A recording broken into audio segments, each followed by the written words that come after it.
মিতুর মোবাইলে কল দিলে এত ব্যস্ত থাকে কেন? আমি ব্যস্তর কথা বললে বলে বান্ধবীর সাথে কথা বলছে, আগের মতো আমার সাথে ঠিকভাবে কথা বলে না। তার মানে মিতু আমাকে এখন আর ভালোবাসে না। আমি তাদের সামনে গিয়ে বললাম, বাহ বাহ মিতু, এসব কি? আর তোমার সাথে ছেলেটা কে? মিতু মনে হয় আমাকে এখানে আশা করে নাই। মিতু কোনো কথা বলছে না। তাই আমি আবার বললাম, তোমাকে কি বলছি, ছেলেটা কে? তুমি না অসুস্থ? ডাক্তার তোমাকে বাইরে যেতে মানা করছে, তাহলে তুমি এখানে কেন? তুই কে? আর মিতুর সাথে এভাবে কথা বলছিস কেন?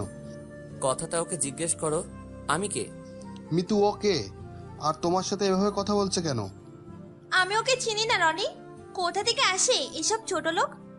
আমি জানি না ও আমাকে কিভাবে চেনে। আমি মিতুর কথা শুনে আকাশ থেকে পড়লাম। ও নাকি আমাকে চিনে না। 2 বছরের ভালোবাসা একদিনে ভুলে গেছে। কিরে, তোকে তো মিতু চিনে না, তুই তাকে কথাগুলো বলছিস কেন? তুমি এটা কি বললে? আমাকে তুমি চিনো না? 2 বছরের ভালোবাসা 1 মিনিটে ভুলে গেলে? বাহ বাহ, তোদের মতো বড় লোকের মেয়েদের ভালোবাসা আমার ভুল ছিল। আগে যদি জানতাম তুই আমার সাথে এত বড় প্রতারণা করবি, তাহলে তোকে কখনো ভালোবাসতাম না। তুই একটা মিথ্যাবাদী। তুই কখনো কাউকে ভালোবাসতে পারবি না, কারণ তোদের মনে ভালোবাসা নেই, আছে শুধু টাকার অহংকার। রনি, তুমি দাঁড়িয়ে কি দেখছো? ছোট লোকটাকে এখান থেকে মেরে বের করে দাও। আমাকে বাহির করতে হবে না, আমি নিজেই চলে যাচ্ছি। আজ আমার টাকা নেই, গাড়ি বাড়ি নেই, তাই তুমি আমাকে বলে অন্য কাউকে ভালোবাসলে। একদিন সময় আসবে এই টাকার জন্য তোমাকে পথে নামতে হবে, কথাটা মনে রাখিস। আর কোনো কথা না বলে পার্ক থেকে বেরিয়ে সোজায় নিজের বাসায় চলে আসলাম। বাসায় এসে ওয়াশরুমে চলে গেলাম। ফ্রেশ হয়ে মোবাইলটা হাতে নিয়ে দেখি রাইসা অনেকগুলো ফোন দিছে, তাই আমি তাকে ফোন দিলাম। ভাইয়া, কেমন আছিস? এই তো ভালো, তুই কেমন আছিস? বাবা মা কেমন আছে? আমরা সবাই ভালো আছি। আম্মু খালি তোর কথা চিন্তা করে। ভাইয়া, প্লিজ তুই বাসায় চলে আয়। না বোন, যেদিন আমি নিজের পায়ে দাঁড়াতে পারবো সেই দিন বাসায় ফিরে যাব। তুই মা বাবার খেয়াল রাখিস। তোর কাছে টাকা পয়সা আছে? না থাকলে আমি পাঠিয়ে দিই। আমার কাছে টাকা আছে, সমস্যা নেই বোন। টাকা লাগলে তোকে ভাইয়া বলবো। ঠিক আছে, ভালো থাকিস। ঠিক আছে, তুইও ভালো থাকিস। ফোন কেটে দিয়ে শুয়ে পড়লাম। ঘুমাতে ঘুমাতে আপনাদের পরিচয়টা দিয়ে দেই। আমি রাসেল, বর্তমানে একটা হোটেলে কাজ করি। আর কিছু জানতে হবে না, গল্পে থাকেন জানতে পারবেন। আর মিতু, ও হচ্ছে বড়লোক বাবার একমাত্র মেয়ে। তার আর আমার 2 বছরের রিলেশন। হোটেলে কাজ করাকালীন তার সাথে আমার প্রেম হয়। সে জানে আমি হোটেলে কাজ করি, তারপরও সে আমাকে ভালোবাসার কথা বলেছে, কিন্তু আমি রাজি হই নাই। তার জোড়াজড়িতে লাস্ট পর্যন্ত রাজি হলাম। হোটেলে কাজ করি আজ 2 বছর 3 মাস ধরে। মিতু যদি আমাকে ভুলে অন্য কাউকে ভালোবাসতে পারে, তাহলে আমি কেন তাকে ভুলে থাকতে পারবো না? এখন থেকে বড় লোকের মেয়ের সাথে কখনো প্রেম করব না। তো যাই হোক, সকালে ঘুম থেকে উঠে ফ্রেশ হয়ে হোটেলে চলে গেলাম। আগে নাস্তা করে নিলাম, তার কাজ করতে লাগলাম। হঠাৎ ম্যানেজার ডাক দিল। জি আঙ্কেল, বলুন। আসলে আমাদের ম্যানেজার অনেক ভালো, হোটেলের সবাই তাকে আঙ্কেল বলেই ডাকে। রাসেল, উত্তর পাশের টেবিলে 2জন কাস্টমার আসছে, তাদের থেকে অর্ডার নিয়ে আসো। জি আঙ্কেল। আমি উত্তর পাশে টেবিলে গিয়ে দেখি 2টা মেয়ে বসে আছে। একজনের চেহারা দেখা যাচ্ছে, কিন্তু আরেকজনের চেহারা দেখা যাচ্ছে না। আমি তাদের বললাম, ম্যাম, আপনারা কি খাবেন? আমার কথা শুনে মেয়ে দুটো আমার দিকে তাকালো। আমি একজনকে দেখে অবাক হয়ে গেলাম। কি মনে করছেন মিতু? আরে না, মেয়েটার নাম নাদিয়া। নাদিয়া দেখতে অনেক সুন্দর।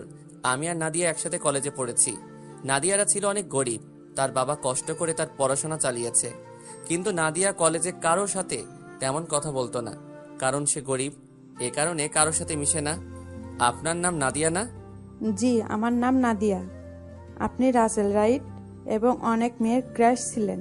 জি, আমি রাসেল, আর আমি এই হোটেলে কাজ করি। তুই ওকে চিনিস না দিয়া? চিনি। আমি আর উনি একসাথে কলেজে পড়াশোনা করছি।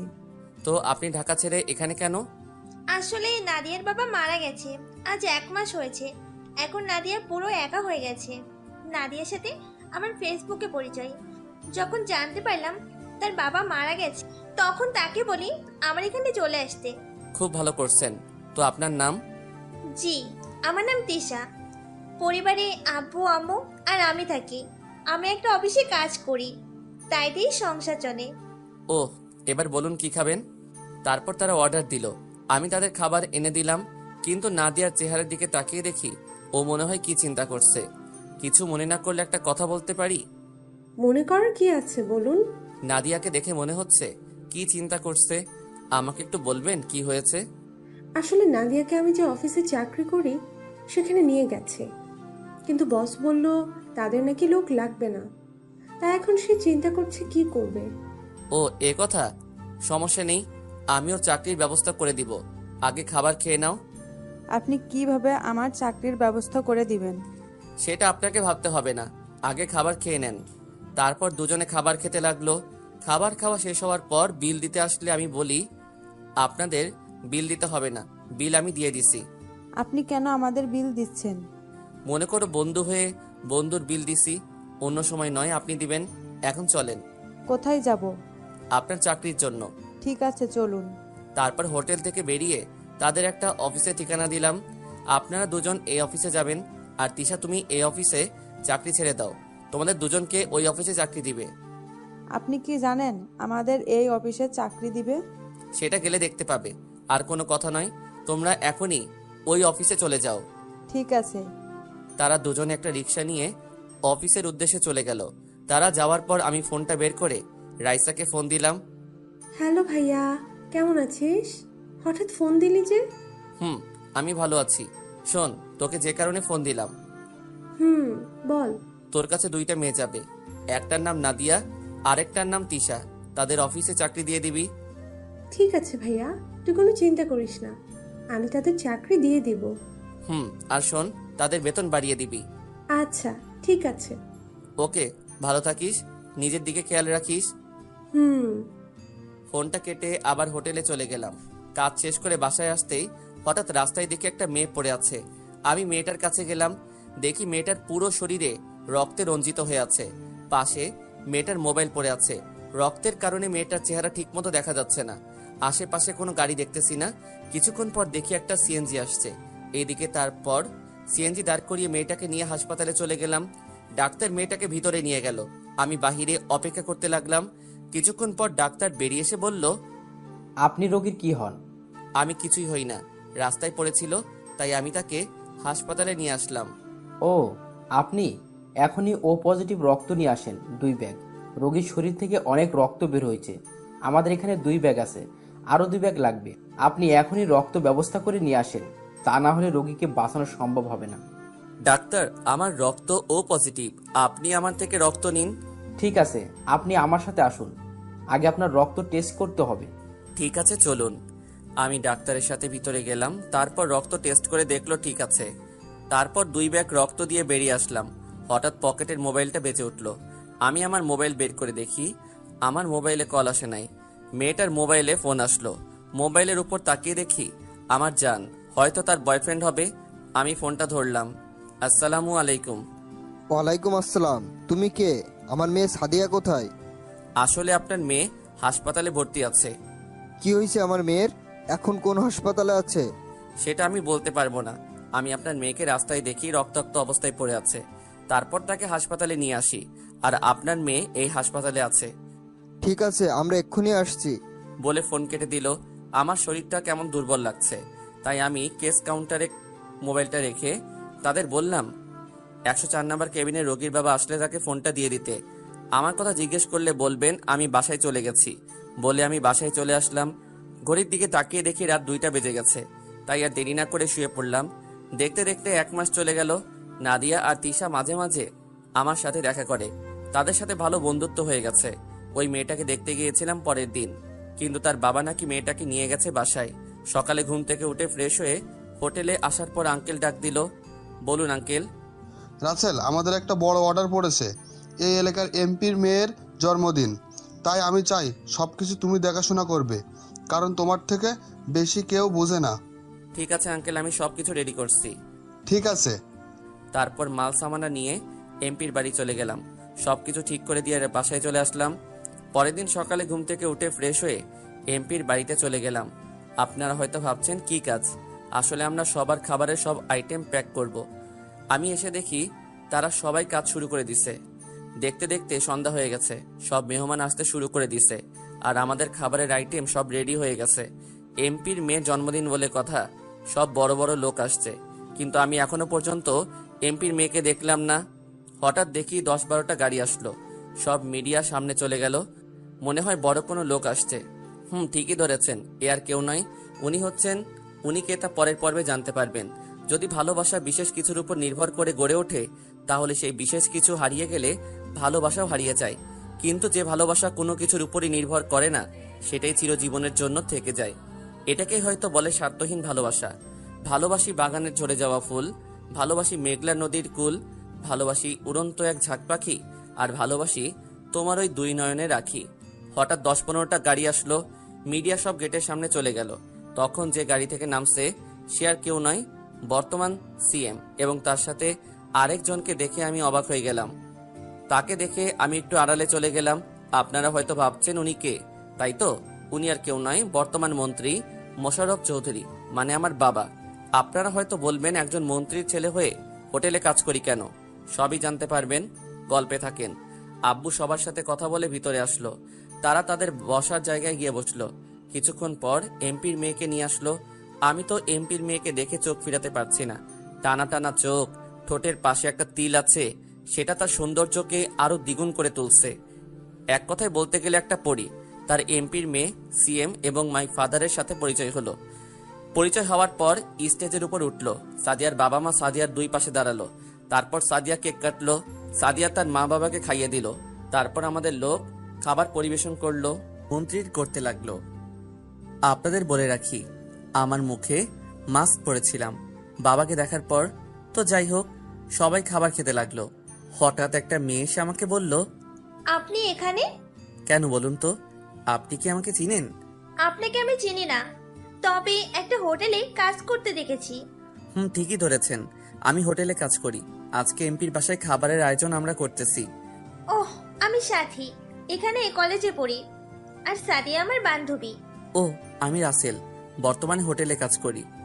তারপর সাথী আরো কিছুক্ষণ কথা বলে চলে গেল। হঠাৎ আব্বুর হেঁচকি উঠল। আমি একটা মিনারেল ওয়াটার নিয়ে আব্বুকে দিলাম। আব্বু আমাকে ধন্যবাদ দিল। খাবার খাওয়া দাওয়া শেষ হওয়ার পর সবাই চলে গেল। আমরা সবকিছু গুছিয়ে গাড়িতে তুলে নিলাম। সবাই চলে গেছে। আমি কাজের টাকার জন্য অপেক্ষা করতে লাগলাম। হঠাৎ সাদিয়া আমাকে ডাক দিল। জি ম্যাম, বলুন। আপনাকে দেখলাম খাবার পরিবেশন করতে, কিন্তু কারোর সাথে তেমন কথা বলতে দেখলাম না। আপনি কি কথা কম বলেন? জি ম্যাম। আপনার নাম কি? জি, আমার নাম রাসেল, বর্তমানে একটা হোটেলে কাজ করি। ও, তো সবাই তো চলে গেছে, আপনি যান নাই কেন? ম্যাম, আমি কাজের টাকার জন্য দাঁড়িয়ে আছি। আপনার আব্বু বলল আমাকে দাঁড়াতে। ঠিক আছে, আমি আব্বুকে পাঠিয়ে দিচ্ছি। বলে সাদিয়া ভিতরে চলে গেল। সাদিয়ার কথা শুনে বুঝলাম অনেক ভালো মেয়ে। অনেক মেয়ে আছে, টাকা গাড়ি বাড়ি থাকলে অহংকারে ভরা থাকে, কিন্তু সাদিয়ার ভিতরে এগুলো নেই। নিজেই এসে আমার সাথে কথা বলছে। কিছুক্ষণ পর এমপি সাহেব বেরিয়ে আসলো। এসে আমাকে একটা 1.5 লাখ টাকার একটা চেক দিল। তখন আমি বললাম, স্যার, কাজের বিল তো 1 লাখ টাকা, আপনি আমাকে 1.5 লাখ টাকা কেন দিলেন? 50,000 টাকা তোমাদের দিচ্ছি। তোমাদের সবার কাজ এবং সবার খাবারের আইটেম অনেক ভালো হয়েছে, সবাই অনেক সুনাম করেছে, তাই 50,000 টাকা বেশি দিলাম। ঠিক আছে স্যার, আমি তাহলে আসি। ঠিক আছে, যাও। আমি চেকটা নিয়ে হোটেলে চলে আসলাম। এসে ম্যানেজার আঙ্কেলকে চেকটা দিলাম। তারপর কেস থেকে 50,000 টাকা আমাদেরকে বের করে দিল। আমরা লোক ছিলাম 15 জন। সবাইকে টাকা ভাগ করে দিয়ে বাসায় চলে আসলাম। রাইসার সাথে কিছুক্ষণ কথা বলে ঘুমিয়ে গেলাম। এভাবে দেখতে দেখতে আরো কিছুদিন চলে গেছে। সকালে ঘুম থেকে উঠে ফ্রেশ হয়ে হোটেলে চলে আসলাম। কাজ করতে লাগলাম। হঠাৎ দেখি এমপির মেয়ে, মানে সাদিয়া, তার কিছু বান্ধবী নিয়ে হোটেলে ঢুকতে আসে। আমি আমার এক বন্ধুকে অর্ডার নিয়ে আসার জন্য বললাম, কিন্তু বন্ধু এসে আমাকে বলল তারা নাকি আমাকে যেতে বলেছে। আমি আর দাঁড়িয়ে না থেকে তাদের সামনে গেলাম। জি ম্যাম, বলুন কি খাবেন? আপনি কোথায় ছিলেন? ম্যাম, আমি পাকঘরে ছিলাম। ও, ঠিক আছে। ওই, তোরা সবাই কি খাবি, অর্ডার দেই? তারপর সাদিয়ার বান্ধবীরা অর্ডার দিল। আমি তাদের খাবার এনে দিলাম। এটা কিন্তু আমার কাজ না, তারপরও এনে দিলাম, কারণ আমি সাদিয়াকে প্রথম দেখায় ভালোবেসে ফেলেছি। হাই হাই, আমি এটা কি বললাম? আমি তো বলছি বড় লোকের মেয়ের সাথে কখনো প্রেম করব না। এখন দেখি আবার বড় লোকের মেয়ের প্রেমে হাবুডুবু খাচ্ছি। তো যাই হোক, খাওয়া দাওয়া শেষ করে বিল দিয়ে সাদিয়া এবং তার বান্ধবীরা চলে গেছে। একদিন সবাই হোটেলে কাজ করতে আসে। হঠাৎ আঙ্কেল সবাইকে একসাথে হতে বলল। আমরা সবাই একসাথে হলাম। তারপর ম্যানেজার আঙ্কেল বলল, তোমরা তো জানো আমার ছেলে মেয়ে সবাই বাইরে থাকে, আমি আর তোমার আন্টি বাংলাদেশে থাকি। এখন ছেলে মেয়ে বলছে আমাদের দুজনকেও বিদেশে নিয়ে যাবে, তাই আমি এই হোটেলটা বিক্রয় করে দিব। আমি কাগজপত্র সব ঠিক করে রেখেছি, ভালো কোনো অ্যামাউন্ট পেলে বিক্রয় করব। তাই বলছি, যতদিন না হোটেল বিক্রি হচ্ছে তোমরা অন্য কোথাও কাজ খুঁজে নাও। যখন আপনার ছেলেরা আপনাকে নিয়ে যেতে চায় বাহিরে, তাহলে তো আর ধরে রাখতে পারবো না। আমি একটা কথা বলি আঙ্কেল। কি কথা বলো? আমি আপনার হোটেলটা কিনতে চাই, তাহলে হোটেলের কেউ কোথাও কাজ খুঁজতে হবে না। বর্তমানে কাজ সহজে মিলে না। যার টাকা আছে তারা ঘুষ দিয়ে চাকরি নিতে পারে, আর যাদের টাকা নাই তারা রাস্তায় রাস্তায় ঘুরতে হয়। তো বলেন আঙ্কেল, কত টাকায় বিক্রি করতে চান হোটেল? তুমি টাকা কোথায় পাবে?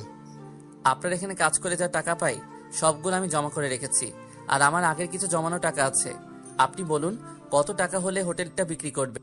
আমি বাইরে অন্য কারোর কাছে বিক্রয় করলে বেশি টাকা পাবো, কিন্তু না, আমি তোমার কাছে বিক্রয় করব। আমি জানি তুমি হোটেলটা আরো বড় করতে পারবে। আমি মনে করছি 25 লাখ টাকা হলে বিক্রি করব। তুমি যেহেতু কিনতে চাও, তাহলে আমি 20 লাখ টাকাই দিব। ঠিক আছে আঙ্কেল, আপনি কাগজপত্র সব ঠিক করে রাখেন, আমি কালকে এসে সব টাকা দিব। ঠিক আছে। তারপর হোটেলের সবাই আমাকে জড়িয়ে ধরে কান্না করে দিল। তারা বলল, আমি যদি হোটেলটা না কিনতাম তাহলে তারা কোথায় যাবে? তাদের আমি বড় উপকার করলাম। তারপর রাতে কাজ শেষ করে বাসায় আসলাম। বাসায় এসে সব টাকা বের করলাম। সব টাকা মিলিয়ে দেখি 15 লাখ টাকার মতো আছে, বাকি আরো 5 লাখ টাকা। তারপর রাইসাকে ফোন দিলাম। ভাইয়া কেমন আছিস? আমি ভালো আছি, তুই কেমন আছিস? আমি ভালো আছি। খাবার খেয়েছিস? খেয়েছি। রাইসা, তোকে যে কারণে ফোন দিলাম, আমার কিছু টাকা লাগবে। কত লাগবে বল, আমি পাঠিয়ে দিব। বেশি না, 5 লাখ টাকা হলে চলবে। আমি তোকে পরে দিয়ে দিব। আমার টাকা লাগবে না, তুই বল কখন লাগবে টাকা। কালকে লাগবে। তুই নাদিয়ার হাতে টাকাটা দিয়ে দিস, সে আমাকে এনে দিবে। ভাইয়া তোকে দেখতে মন চাইছে, প্লিজ ভাইয়া টাকাটা আমি তোর কাছে নিয়ে আসি। তোর মুখটা দেখছি না, অনেক দিন হয়ে গেছে, তুই না করিস না। ঠিক আছে, তোকে আমি একটা ঠিকানা মেসেজ করে পাঠিয়ে দিচ্ছি, তুই কালকে ওখানে চলে আসবি। ঠিক আছে ভাইয়া। আরো কিছুক্ষণ কথা বলে ফোনটা কেটে দিলাম। আমি তোকে প্রতিদিন দেখি বোন, আমি একমাত্র তোর জন্য এখানে পড়ে আছি। তুই জানিস বোন, তোর ক্ষতি করার জন্য কত লোক পড়ে আছে। তোর এই ভাইটা সব সময় তোর পাশে আছে। আমি এখানে পড়ে আছি একমাত্র তোর জন্য। এসব কিছু ভাবতে ভাবতে ঘুমিয়ে গেলাম। রাতে রাইসাকে ঠিকানা মেসেজ করে পাঠিয়ে দিচ্ছি। সকালে ঘুম থেকে উঠে ঠিকানায় পৌঁছে গেলাম। গিয়ে দেখি রাইসা আমার আগে এসে বসে আছে। কেমন আছিস? রাইসা আমাকে দেখে দৌড়ে এসে জড়িয়ে ধরে কান্না করে দিল। আমার চোখ দিয়ে 2 ফোঁটা পানি পড়ে গেল। ভাইয়া তোকে ছাড়া কেমনে ভালো থাকি বল? যে ভাইটার সাথে সবসময় দুষ্টুমি করতাম, যে ভাইটার মুখ না দেখে আমি থাকতে পারতাম না, সে আমি কি করে ভালো থাকি? বোন, সময় হলে আবার তোদের কাছে ফিরে যাব। আগে আমি নিজের পায়ে দাঁড়িয়ে নেই, আব্বুকে দেখিয়ে দিব আমিও পারি। আমি প্রতিদিন নামাজ পড়ে আল্লাহর কাছে দোয়া করি তুই যেন নিজের পায়ে দাঁড়িয়ে সবার সামনে আসতে পারিস। এখানে 10 লাখ আছে, প্লিজ ভাইয়া বেশি টাকাগুলো ফিরিয়ে দিস না। ঠিক আছে, তুই জিজ্ঞেস করবি না টাকাগুলো কেন চাইছি? আমি জানি ভাইয়া তুই খারাপ কাজে টাকা খরচ করবি না, তাই বলার প্রয়োজন মনে করিনি। আমি টাকাগুলো নিছি এই কারণে আমি একটা হোটেল কিনছি। তারপর আঙ্কেলের কাহিনী সব খুলে বললাম। ভালো করছিস, দেখবি তুই এই হোটেল নিয়ে অনেক বড় উপরে উঠবি, আমার বিশ্বাস। তাই যেন হয় বোন। এখন তুই অফিসে চলে যা। আর একটু থাকি না ভাইয়া? না বোন, পরে আবার তোকে ডাকবো ভাইয়া। আর বাবা মা কেমন আছে? বাবা তো সারাদিন বাইরে থাকে, আমার সাথেও তেমন কথা বলে না। আম্মু তো বাসায় একা একা মনমরা হয়ে বসে থাকে। আমি তো অফিসে থাকি, অফিস শেষ করে বাসায় গিয়ে আম্মাকে কিছুক্ষণ সময় দিই। ও ঠিক আছে, তুই এখন চলে যা, আমি এখন হোটেলে যেতে হবে। ঠিক আছে ভাইয়া, নিজের শরীরের যত্ন নিস। রাইসা গাড়ি নিয়ে চলে গেল। আমি দাঁড়িয়ে না থেকে হোটেলে চলে আসলাম। হোটেলে এসে আঙ্কেলকে টাকা দিয়ে সব কাগজপত্র বুঝিয়ে নিলাম। এখন আমি নিজের মতো করে হোটেল চালাতে লাগলাম। আস্তে আস্তে আমার হোটেল নাম করা হয়ে গেছে। সবাই এখন এক নামে চিনে, মা বাবার দেওয়া হোটেল অ্যান্ড রেস্টুরেন্ট। আমার হোটেল এখন বাইরের লোক এসে খাবার খায়। এই হোটেল ওপরে ওঠাতে আমার 6 মাস চলে গেছে। এই 6 মাসের ভিতরে সাদিয়া অনেকবার এসেছে আমার হোটেলে এসে আমার দিকে কেমন করে যেন তাকিয়ে থাকে। আসল কথা বলতে, সাদিয়ার এই তাকানো দেখে আমি তার প্রেমে পড়ে গেছি। সাদিয়াকে দেখে মনে হচ্ছে সেও আমাকে ভালোবাসে। তাকাবে না কেন? এককালে কলেজে সব মেয়ের ক্রাশ ছিলাম। আসলে বাস্তবে আমি অনেক কালো একটা ছেলে। কোনো মেয়ে আমার প্রেমে ভুলেও পড়বে না। দেখতে দেখতে 1 বছর চলে গেছে। এখন আমার বাড়ি গাড়ি সব কিছু আছে। আমি এখন নিজের পায়ে দাঁড়াতে পেরেছি। এখন আমার আব্বু বলতে পারবে না তুই জীবনে কিছু করতে পারবি না। এখন ভাবছি সাদিয়াকে প্রপোজ করব। দেরি না করলে হয়তো অন্য কেউ নিয়ে যাবে। এই 1 বছরে সাদিয়ার সাথে ভালো বন্ধুত্ব হয়ে গেছে। তার সাথে এখন ফোনে কথা হয়। রাতে সাদিয়াকে ফোন দিলাম। বলো। কেমন আছো? ভালো আছি। তুমি কেমন আছো? আমিও ভালো আছি। কালকে আমার সাথে একটু দেখা করতে পারবে? কোথায় দেখা করবে? আমরা যে জায়গায় মাঝে মাঝে দেখা করতাম। ঠিক আছে, কয়টায় আসবে? বিকাল 5টায়। ওকে, ঠিক আছে। তারপর আরো কিছুক্ষণ কথা বলে ফোনটা কেটে দিলাম। এবার আপনাদেরকে বলি, রাইসা আমার সাথে আরো অনেকবার দেখা করেছে এবং রাইসার থেকে যে টাকা নিয়েছি ওগুলো তাকে দিয়ে দিছি। রাইসা নিতে চাইনি, আমি জোর করে তার টাকা দিয়ে দিছি। আপনারা হয়তো এখন জিজ্ঞেস করবেন রাইসার ক্ষতি করার জন্য কেন লোক পড়ে আছে। রাইসা কি করেছে? এখানে রাইসা কিছু করে নাই। যা করেছি আমি আমার উপর প্রতিশোধ নিতে রাইসার ক্ষতি করার চেষ্টা করছে। তো আপনারা বলবেন আমি কি ক্ষতি করেছি? গল্পে থাকেন সবকিছু জানতে পারবেন। সকালে ঘুম থেকে উঠে ফ্রেশ হয়ে হোটেলে চলে গেলাম। বিকালে হোটেল থেকে বেরিয়ে গাড়ি নিয়ে পার্কে চলে আসলাম। পার্কে ঢুকে দেখি সাদিয়া আমার সাথে এসে বসে আছে। সাদিয়া আমাকে দেখে বলল, তোমার আসতে এত দেরি হলো কেন? হোটেলে অনেক কাস্টমার, তাই আসতে লেট হয়ে গেছে। আপনাদের একটা কথা বলি, আমি হোটেলটা আগে যেভাবে কাজ করেছি এখনো সেভাবে কাজ করি। কেউ বুঝতে পারবে যে আমি এই হোটেলের মালিক। আমার হোটেলের একজন ম্যানেজার রাখছি। তো যাই হোক, ও, তা কি কথা বলবে বলো? আমার কথা শুনে আবার রাগ করবে না তো? না, রাগ করব না, বলো কি বলবে। আমার জীবনে কেউ নেই তুমি ছাড়া। আমার জীবনে কোনো স্বপ্ন নেই তুমি ছাড়া। আমার দু চোখ কিছু খোঁজে না তোমায় ছাড়া। আমি কিছু ভাবি না তোমায় ছাড়া। আমি কিছু লিখতে পারি না তোমার নাম ছাড়া। আমি কিছু বুঝতে চাই না তোমায় ছাড়া। সাদিয়া, তোমার সাথে কথা বলতে বলতে আমি তোমাকে কখন যে তোমাকে ভালোবেসে ফেলেছি আমি নিজেও জানি না। আমি তোমাকে ভালোবাসি সামিয়া। তারপর সাদিয়া এমন কিছু করবে আমি তো কল্পনাও করতে পারিনি। পৃথিবীতে সেই সবচেয়ে ধনী, যার একটি সুন্দর মন আছে, যার মনে নাই কোনো অহংকার, নাই কোনো হিংসা, আছে শুধু অন্যের জন্য ভালোবাসা। বুকের কষ্ট চাপা দিয়ে ঝরছে চোখের জল। মনের মানুষ ভুলে গেছে কাকে দিব কল। মেঘিন আকাশে চাঁদের নেই আলো। এই পৃথিবীতে আমি ছাড়া সবাই আছে অনেক ভালো। এই কথাটা বলতে এত সময় লাগিয়ে দিছো? তুমি জানো না, তোমাকে যেই তোমার জন্মদিনে দেখি সেদিন তোমাকে আমার অনেক পছন্দ হয়ে যায়, আর আমি তোমাকে ভালোবেসে ফেলি। তুমি বোঝো না, তোমার রেস্টুরেন্টে এসে তোমার দিকে তাকিয়ে থাকি কেন? কারণ আমি তোমাকে ভালোবাসি, তাই তাকিয়ে থাকি। তাহলে তুমি আমাকে ভালোবাসার কথা বললে না কেন? বলিনি ভয়ে। যদি তুমি না করে দাও তাহলে তো তোমার সামনে আসতে পারবো না, আর আমি একটা মেয়ে হয়ে কিভাবে তোমাকে ভালোবাসার কথা বলি। তুমি জানো, প্রথম যেদিন তোমাকে দেখি তোমাদের বাড়ি, সেদিন থেকে ভালো লাগে। পরে আমি চিন্তা করলাম তুমি যদি নিতুর মতো আমাকে ধোকা দাও, তাই আর বলি নাই। কিন্তু তুমি যতদিন আমার সামনে আসো আমি সবকিছু ভুলে যাই। আগে বলো, এই মিতুটাকে? মিতু আমার প্রথম ভালোবাসা। আমি কখনো কোনো ছেলেকে ভালোবাসি নাই। তুমি আমার উপর ভরসা রাখতে পারো, তোমাকে ছেড়ে আমি কোথাও যাব না। আমি সব বড়লোক মেয়ের মতো না। ঠিক আছে, এবার ছাড়ো। পার্কের সবাই আমাদের দিকে তাকিয়ে আছে। না, ছাড়বো না। আমি আমার ভালোবাসার মানুষকে জড়িয়ে ধরে আছি, এতে সমস্যা কোথায়? ঠিক আছে বাবা, তুমি জড়িয়ে ধরো থাকো। আরো কিছুক্ষণ বসে বাসায় চলে আসলাম।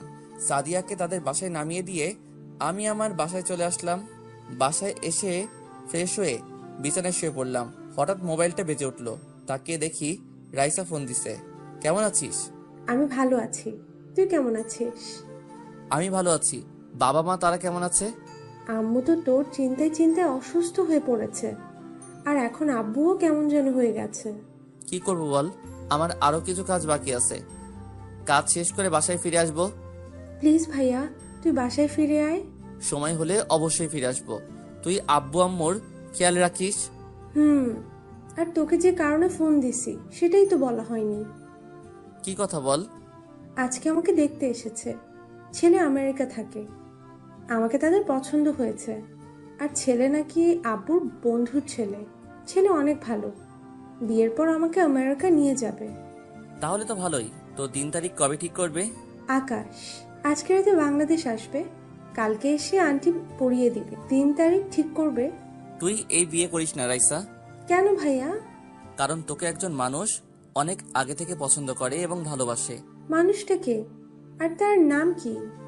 তাকে তুই চিনিস, সে হচ্ছে রাফি। কোন রাফি? তোর বন্ধু রাফির কথা বলছিস? হুম। কই, রাফি ভাইয়া তো আমাকে কিচ্ছু বলেনি।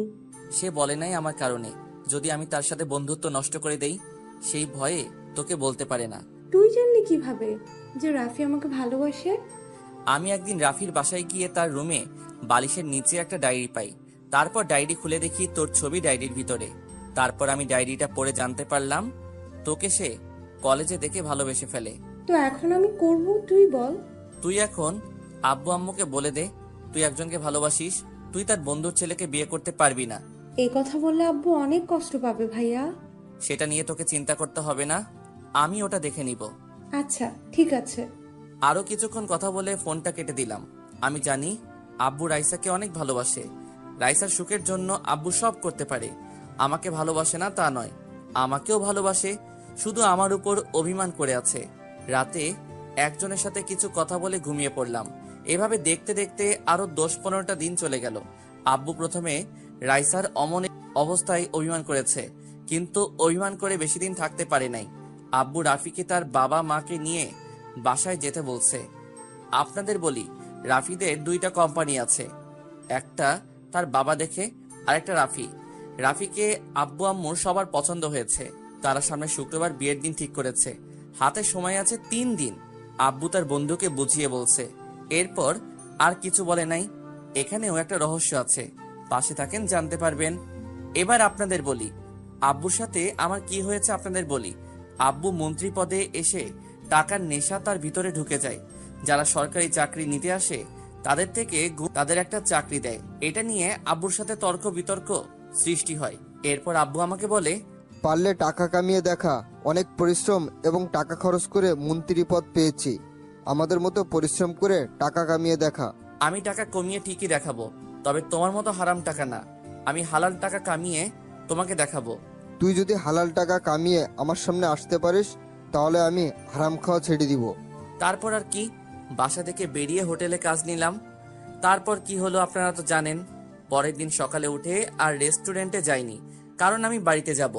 রাইসা সোজা বলে দিছে আমি যদি না যাই তাহলে সে বিয়ে করবে না। সাদিয়া এবং আমার ভালোবাসা আগের মতোই চলছে, তবে মাঝে মাঝে সাদিয়াকে ফোন দিয়েলে ব্যস্ত থাকে। আমি তাকে বলে সে বলে নানি ফুপা ফুপি তাদের অনেক আত্মীয় স্বজনের সাথে কথা বলে, তাই আমি আর কিছু বলি না। পরের দিন সাদিয়াকে ফোন দিয়ে বললাম আমার সাথে মার্কেটে যাওয়ার জন্য, কিন্তু সে বলল তার নাকি বাসায় মেহমান আসবে। আমি বাসা থেকে বেরিয়ে গাড়ি নিয়ে মার্কেটে চলে গেলাম। গাড়ি পার্কিং করে যেই না গাড়ি থেকে নেমে মার্কেটের ভিতরে ঢুকবো, হঠাৎ একটা জায়গায় চোখ আটকে গেল। দেখি সাদিয়া একটা ছেলের সাথে দাঁড়িয়ে কথা বলছে, আর যেই ছেলেটাকে দেখলাম তাকে দেখে আরো অবাক হলাম। ও দেশে আসলো কবে, আর সাদিয়ার সাথে ওর সম্পর্ক? আমাকে সবকিছু জানতে হবে। আমি মার্কেটের ভিতরে ঢুকে সবার জন্য কেনাকাটা করে বাহিরে এসে দেখি সাদিয়া আর ওই ছেলেটা নেই। আমি গাড়ি নিয়ে সোজা বাসায় চলে আসলাম। বাসায় এসে একজনকে ফোন দিলাম। হ্যালো। বল। নাদিম দেশে কবে আসলো? আর তোরা আমাকে বলিস নাই কেন? আমি তো তাকে কিছুক্ষণ আগে দেখলাম, এমপির মেয়ের সাথে গাড়িতে করে কোথায় যেন যাচ্ছে। শোন, নাদিমের উপর ভালো করে নজর রাখবি। সে কোথায় যাবে কি করে সবকিছু আমাকে বলবি। আর এমপির মেয়ের সাথে নাদিমের কি সম্পর্ক তা আমাকে জানাবি। ওকে, সমস্যা নেই। রাইসা এবং আমাদের পরিবারের চারপাশে নজরে রাখিস। বাহিরের কোনো লোকজন যেন ভিতরে না যেতে পারে। ওটা নিয়ে তোকে চিন্তা করতে হবে না। আমি আরো লোক বাড়িয়ে নিছি। যে লোকগুলো নিছি সবগুলো বডি বিল্ডার। নাদিমের লোক তাদের দেখলে ভয়ে জায়গায় প্রসাব করে দিবে। ঠিক আছে, আমি এখন বাড়ি যাব। তোরা ওই দিকে খেয়াল রাখিস। আচ্ছা ঠিক আছে। ফোন কেটে দিয়ে সাদিয়াকে ফোন দিলাম। 2-3 বার দেওয়ার পর ফোন ধরলো।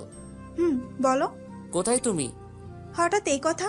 তুমি তো জানো আমি পাশে আছি। ও, আমার মনে ছিল না। তা মেহমান কি চলে এসেছে? গেস্ট রুমে বসে আব্বু আমার সাথে গল্প করছে।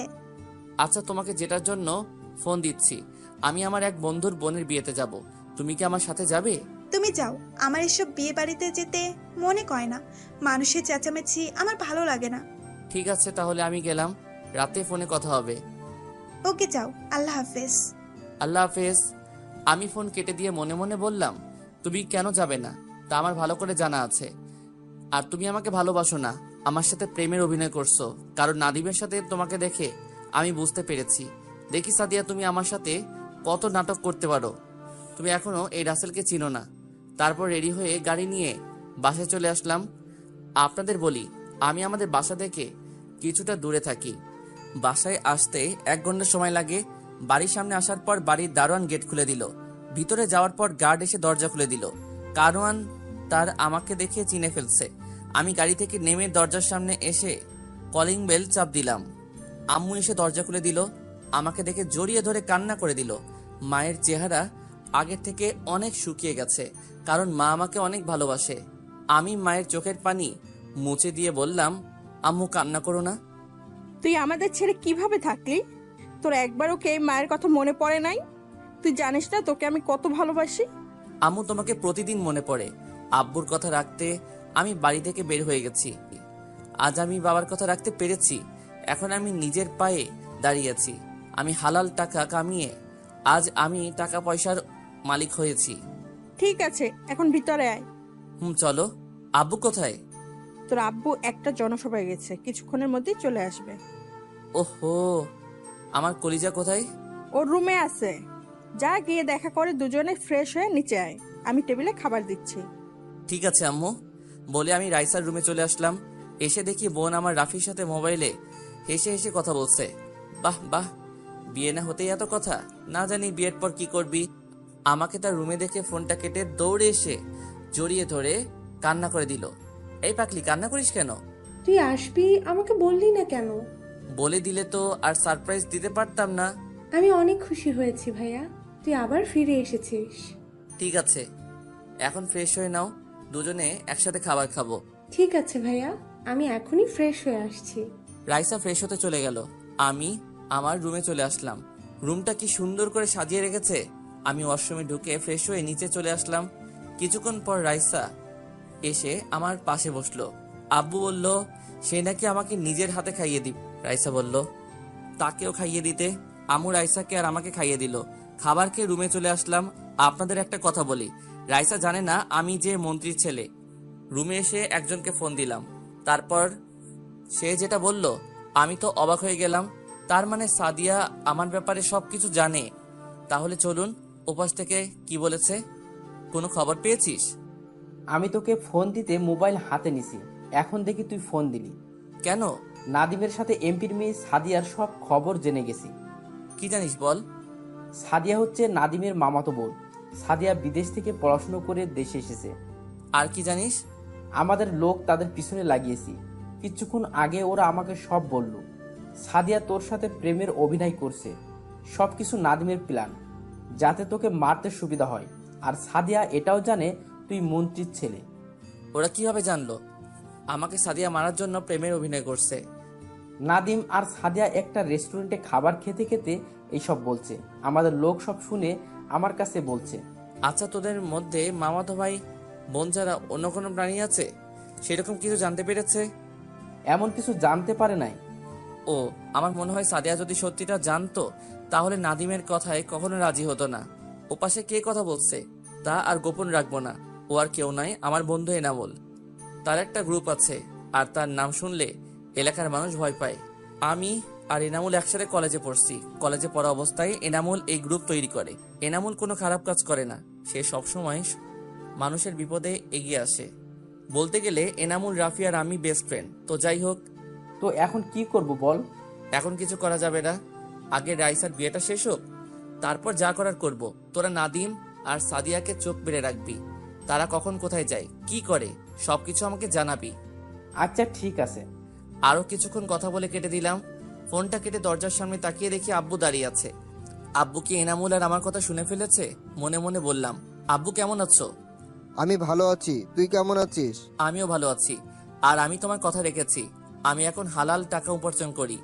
দেশের টাকা দিলে এখন আমার সব কিছু আছে। ভালো। তা এখন কি করিস?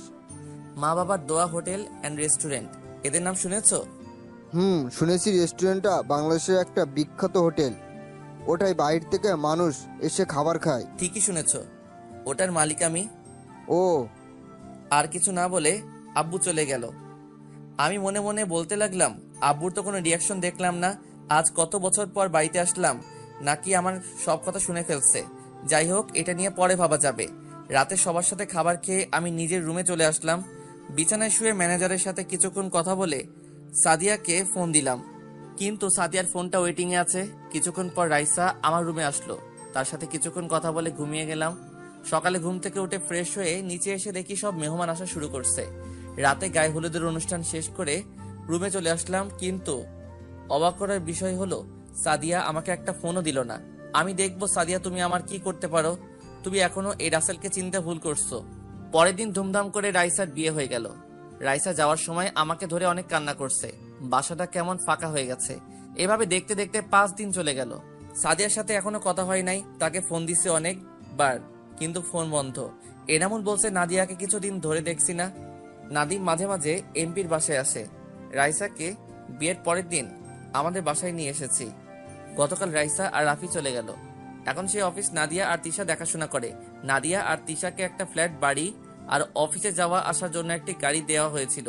বিছানায় শুয়ে শুয়ে মোবাইল টিপতে রাখলাম। হঠাৎ একটা আননোন নাম্বার থেকে আমি ফোনটা ধরে বললাম, হ্যালো, কে বলছেন? আমি সাদিয়া, তুমি কেমন আছো? তোমাকে ছাড়া কি করে ভালো থাকি বলো? তুমি এতদিন কোথায় ছিলে? আর তোমার মোবাইল বন্ধ কেন? আমি মামার বাসায় এসেছি আর মোবাইল বাড়িতে ফুলে রেখে এসেছি। তার মানে সাদিয়া নাদিমদের বাসায়। এ কারণে তো এনামুল বলল সাদিয়াকে কিছুদিন ধরে দেখে না। মনে মনে বললাম, তাদের কারো মোবাইল থেকে ফোন দেয়া যায় না। প্লিজ তুমি রাগ করো না, আমি তোমার নাম্বারটা মুখস্থ করে রাখি নাই। আমার নাম্বার মুখস্থ করবে কিভাবে?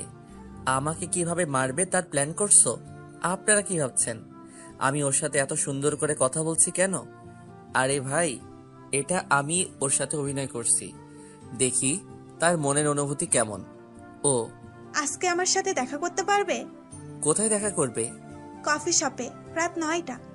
আচ্ছা ঠিক আছে, ওকে বাই। বাই। ফোন কেটে দিয়ে ওয়াশরুমে ঢুকে ফ্রেশ হয়ে দুপুরের খাবার খেয়ে রুমে এসে একটা ঘুম দিলাম। বিকেলে ঘুম থেকে উঠে মা বাবাকে বলে গাড়ি নিয়ে রেস্টুরেন্টে চলে আসলাম। রেস্টুরেন্টে কিছুক্ষণ থেকে কফি শপে চলে আসলাম। আমি একটা টেবিলে গিয়ে বসলাম। কিছুক্ষণ পর দেখি সাদিয়া আসলো। আমি বুঝি না এই মেয়েটা আমাকে কি পাগল করে ছাড়বে। সাদিয়াকে আজকে এত সুন্দর লাগছে যা বলে বোঝাতে পারবো না, কিন্তু ওর এই রূপের পিছনে যে কত বড় শয়তান লুকিয়ে আছে সেটা একমাত্র আমি জানি। একটু দাঁড়াও তো। কেন? তোমাকে বলছে দাঁড়াতে। আমি আর কোনো কথা না বলে দাঁড়িয়ে গেলাম। দাঁড়ানোর সাথে সাথে সাদিয়া আমাকে জড়িয়ে ধরলো। এই, তুমি কি করছো? সবাই তাকিয়ে আছে। দেখলে দেখুক, আমার কিছু যায় আসে না। কতদিন পর তোমার সাথে দেখা, তাই তোমাকে জড়িয়ে ধরলাম। ঠিক আছে, এবার ছাড়ো। হুম। সাদিয়া আমাকে ছেড়ে দিয়ে একটা চেয়ার টেনে বসলো। দুজনে কফি খেতে খেতে কথা বলছি। কফি খাওয়া শেষ করে বাহিরে আসার পর সাদিয়া বলল, আমাকে একটু বাসায় নামিয়ে দিয়ে আসো, আজকে আমি গাড়ি নিয়ে আসি নাই। ঠিক আছে, আসো। তারপর দুজনে গাড়িতে উঠে যেতে লাগলাম। সাদিয়া আমার ঘাড়ে মাথা দিয়ে রাখলো। সাদিয়ার দিকে তাকালে বোঝা যায় সে কিছু জানে না। গাড়ি চালাতে চালাতে হঠাৎ দেখি 2-3টা গাছের গুড়ি রাস্তার মাঝখানে পড়ে আছে। আমি সাদিয়ার দিকে তাকিয়ে দেখি ঘুমিয়ে পড়েছে। আমি তাকে সিটে সুন্দর করে রেখে একটা মুচকি হাসি দিয়ে গাড়ি থেকে বের হয়ে আসলাম। গাড়ি থেকে নামার সাথে সাথে আমার চারপাশে কিছু ছেলে ঘেরাও করে ফেলছে। তাদের হাতের দিকে তাকিয়ে দেখি লাঠি, ছুরি আরও ইত্যাদি সামগ্রী। তোরা আমাকে এভাবে ঘেরাও করছিস কেন? আমি বলছি তাই। ওহ, তুই? আমি তোকে আর তোর বোনকে মারতে আমি অনেক লোক পাঠিয়েছি, কিন্তু তারা কিছু করতে পারে না। তোদের মারতে গিয়ে আমার অনেক লোক মার খেয়েছে। তুই এখন আমাকে মারবি? সেটা তুই কখনো পারবি না, কারণ তুই এই রাসেলকে এখনো চিনতে পারিস নাই। আমার কোনো দোষ নেই, তারপর তুই আমাকে মারতে আসলি। তোর কারণে আমার একমাত্র বোন গলায় দড়ি মরেছে, তারপরে তুই বলছিস তোর কোনো দোষ নেই। আমি তো তোর বোনকে গলায় দড়ি দিতে বলি নাই। আমি তাকে শুধু বলছি ওকে আমি ভালোবাসতে পারবো না। তুই আমার বোনকে ভালোবাসিস নাই কেন? ওর কোন দিক দিয়ে কম ছিল? চেহারায়, গাড়ি বাড়ি সব কিছুই তো ছিল। তোর বোনকে আমি ভালোবাসি নাই এই কারণে যে তোর বোন ছিল একটা অহংকারী মেয়ে। তোর বোন গরিবকে মানুষ মনে করতো না, তাদের উপর অন্যায় অত্যাচার করত। এই কারণে তুই অনেক বড় ভুল করে ফেলেছিস। এখন তোকে মেরে আমার বোনের হত্যাকারীর প্রতিশোধ নিব। সেটা তুই কখনো পারবি না। ও মা, তাই নাকি? তাই জানো। আমার হাতে এটা কি দেখছিস?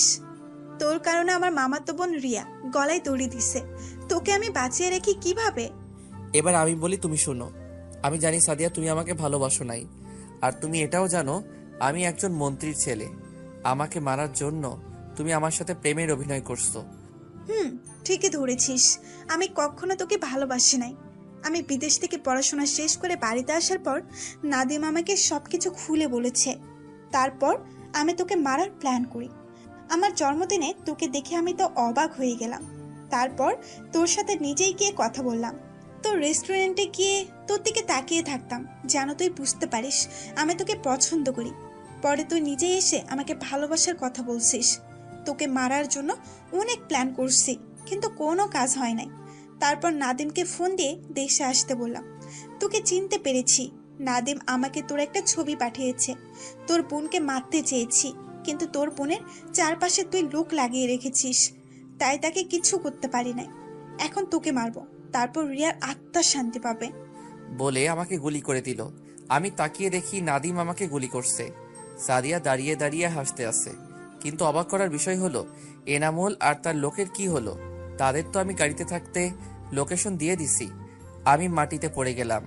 মা, বাবা, রাইসার চেহারা চোখের সামনে ভাসতে লাগলো। আর বুঝি তাদের দেখব না। আস্তে আস্তে চোখ বন্ধ হয়ে গেল।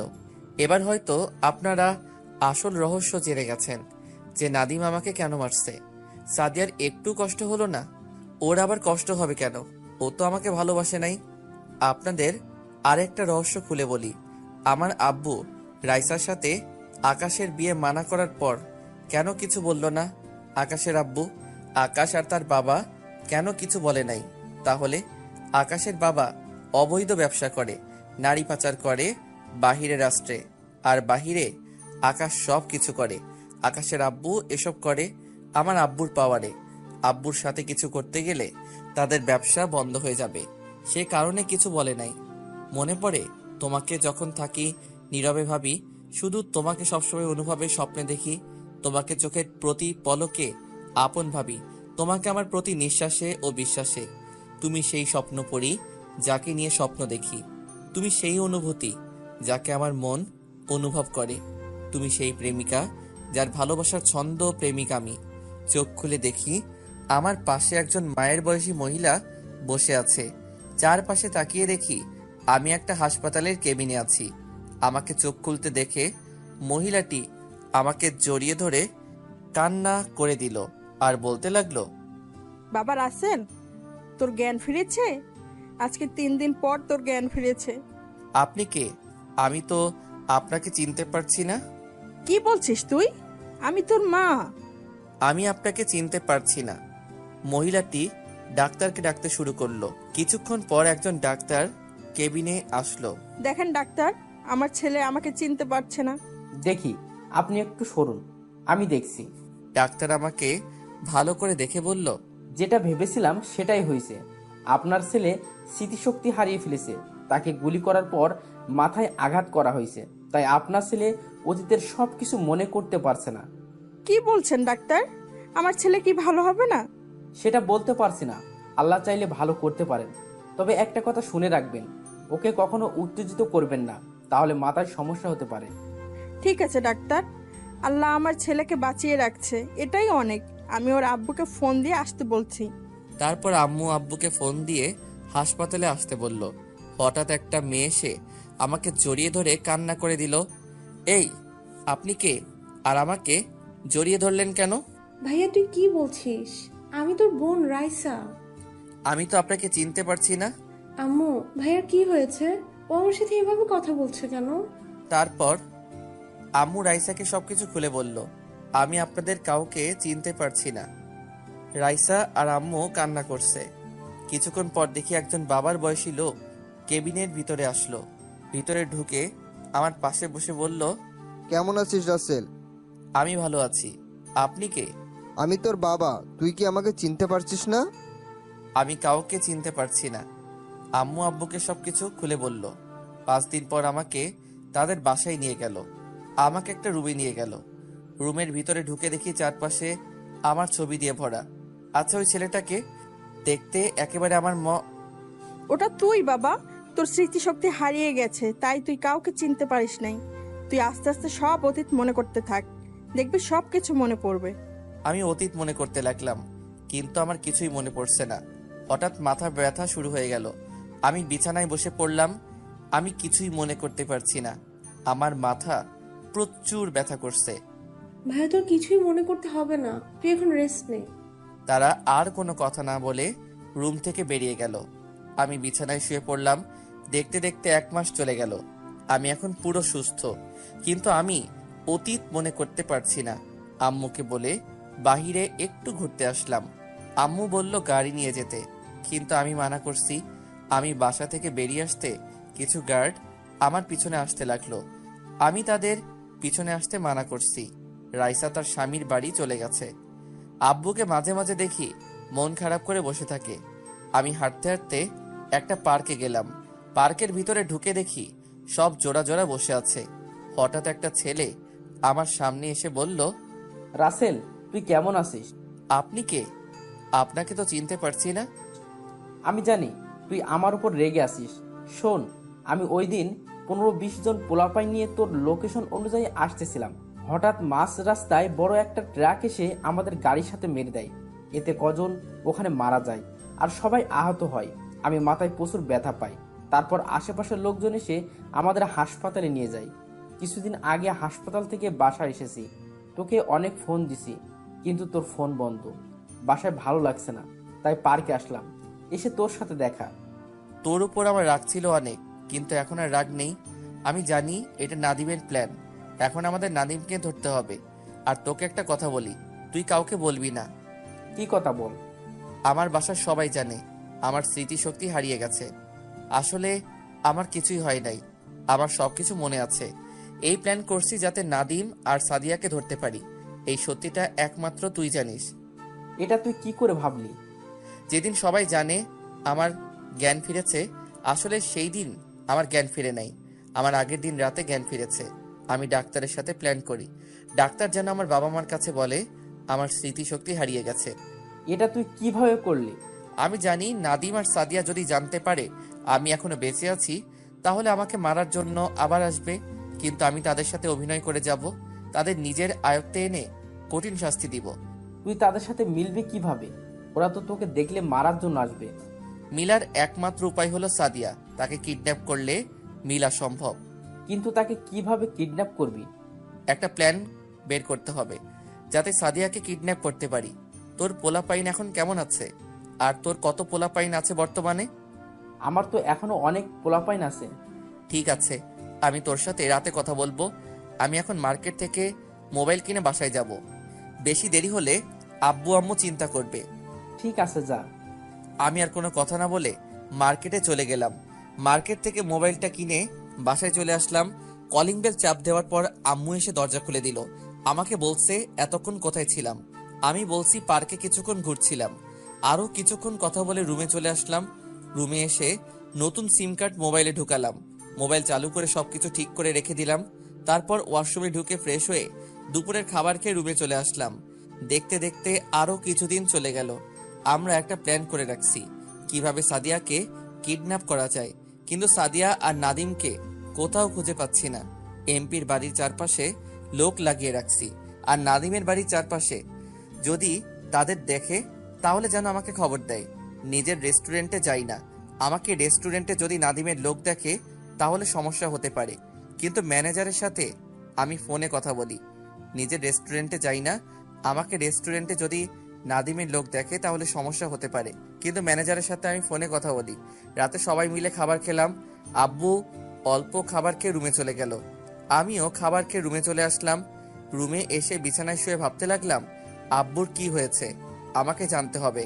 কিছুক্ষণ পর পানির পিপাসা পেয়েছে, তাই রুম থেকে বেরিয়ে আব্বু আম্মু রুমের সামনে যেতেই আব্বু আম্মু কি বিষয় নিয়ে কথা বলছে, তাই আমি দরজার পাশে দাঁড়িয়ে শুনতে লাগলাম। আমি এখন কি করব রাসেলের আম্মু?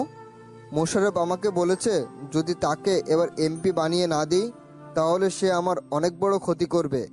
আমি জানি মোশাররফ ভালো না, সে অবৈধ কাজ করে। তুমি ওকে আইনের আওতায় নিয়ে আসো। ওকে যদি আইনের হাতে তুলে দিই তাহলে ওকে বের করে নিয়ে আসবে, আর জেল থেকে বেরিয়ে আসলে আমার ক্ষতি করবে, কারণ ওর হাত অনেক বড়, ওর অনেক বড় বড় লোকের সাথে হাত আছে। তাহলে এখন তুমি কি করবে? রাসেল যদি স্মৃতিশক্তি না হারাতো তাহলে ওকে বললে সব মিটিয়ে নিত। আমি জানি রাসেল পারে না এমন কোনো কাজ নেই। সব থেকে বড় কথা হলো রাসেলের অতীত কিছুই মনে নেই। যদি ওকে ভুলিয়ে ভালিয়ে নিয়ে মেরে ফেলে তাহলে আমরা কাকে নিয়ে বাঁচবো? আমি বলি কি তুমি ওর কথায় রাজি হয়ে যাও। আমি আমাদের একমাত্র ছেলেকে হারাতে পারবো না। আমার কিছুই করতে পারবে না। রাসেল তুমি? রুমে ঢুকে বললাম আমি এতক্ষণ দরজার পাশে দাঁড়িয়ে তোমাদের সব কথা শুনলাম। তুমি কোনো চিন্তা করো না, আমি সবকিছু দেখে নিব। তোমার বন্ধুকে যদি এমপি বানিয়ে দাও তাহলে সে দেশের অবস্থা খারাপ করে ফেলবে। আর একটা সত্যি কথা তোমরা জানো না। কি কথা? আমার স্মৃতিশক্তি হারাই নাই, আমি তোমাদের কাছে মিথ্যা বলেছি। আমি ডাক্তারকে বলে এই অভিনয় করছি। কেন করছিস? আমাকে যে মেরে হাসপাতালে পাঠিয়েছে তাকে ধরার জন্য। কে তোকে মেরেছে? সেটা তোমাদের না জানলেও চলবে। একটা কথা মনে রেখো, তোমার ছেলেকে কেউ কিছু করতে পারবে না। বলে নিজের রুমে চলে আসলাম। তারপর এনামুলকে ফোন দিলাম, তার সাথে কিছুক্ষণ কথা বলে ঘুমিয়ে গেলাম। এনামুলের সাথে কি কথা বলেছি তারপরে জানতে পারবেন। সকালে ঘুম থেকে উঠে ফ্রেশ হয়ে রেডি হয়ে নিচে চলে আসলাম। এসে দেখি আব্বু আম্মু আমার জন্য বসে আছে। আমি একটা চেয়ার টেনে বসলাম। আব্বু, তোমার সাথে কিছু কথা আছে। কি কথা বল। আমাদের সব কোম্পানি আমি এখন থেকে দেখব। তুমি দেখবে কেন? ওগুলো তো ম্যানেজার দেখে রাখছে। আমি জানি তোমার বন্ধু আমাদের কোম্পানির মধ্যে হাত বাড়াবে। সে চাইবে আমাদের কোম্পানি নিজের আয়ত্তে রাখতে। তুই যেটা ভালো মনে করিস কর, আমি তো দেশের কাজ করেই সময় পাই না। ঠিক আছে আব্বু। তারপর নাস্তা করে বাহিরে এসে গাড়ি নিয়ে প্রথমে রাইসা যে অফিস চালাতো আগে সেই অফিসে গেলাম। অফিসের ভিতরে ঢোকার সাথে সাথে সবাই দাঁড়িয়ে সালাম দিল। সবাইকে বসতে বলে নিজের কেবিনে চলে গেলাম। চেয়ারে বসে নাদিয়া তিশাকে আমার কেবিনে আসতে বললাম। কিছুক্ষণ পর ওরা দুজনে আমার কেবিনে অনুমতি নিয়ে ঢুকলো। বসো। কেমন আছেন স্যার? প্রথমে আমাকে স্যার বলা যাবে না, আমাকে তুমি করে এবং নাম ধরে ডাকবে। ঠিক আছে। তা অফিস কেমন চলছে? ভালো চলছে। আমরা দুজনেই সব কিছু দেখে রাখছি। গুড। আমাদের একটা পোস্ট খালি আছে, ওখানে একজন মেয়ে লাগে, তাই 4-5 জন মেয়ে আসছে ইন্টারভিউ দেওয়ার জন্য। এখন কি পাঠিয়ে দিব তোমার রুমে? ঠিক আছে, একজন করে পাঠিয়ে দাও। আমি বেশি সময় দিতে পারবো না, সবগুলো কোম্পানিতে যেতে হবে। ঠিক আছে, আমরা পাঠিয়ে দিচ্ছি।